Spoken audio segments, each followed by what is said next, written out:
O le aso lua se fululua au kusa lua fe lua wha. Ua to whaino le afa au ue le aki epikopo fo le ekalesia katoliko i Samoa. O le aso lulu na te anei, na tōwhia i le popela fio ngā pātele mo se vito lio tui.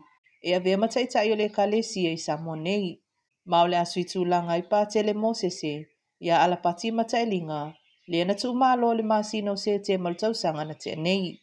Na whaalia mai le fio ngā pātele Spasilva, e te tawana o atu le aso luas futasio iulai, o tau nuu mai Samoa le o tōwhia. O mo se tasio ingoe tolu na tu ina atu i Roma, mo le filfilinga le tamapa ia, na whaalia e pātele Spa, e le aima se isio i la tau po le kalesia na iloa suafa, o e na tu ina atu e whai e le filfilinga, ma na whatu ai loa lawa ina wa au mai le tōwhinga mai Roma.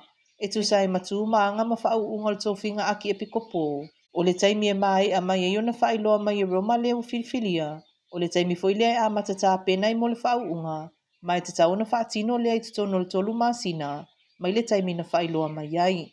O pātele mo se wailonga lana tautua i Samoa, ai mai se la wailona tūla i mai le whaatuina, o le a onga matata ese, le Don Bosco i alafua, masale lolonga i Savai. Mai whaaluona sa wali ta amilo i Savai e su e tupe whaatupe le whaatuino le a onga, i sale lolonga, ma se pasi mo le a kolisi. O le tausanga i lua fesful valu na se e atua i ngalue whaafaife au, i le kalesia i masi au kilani, i si sifo i New Zealand.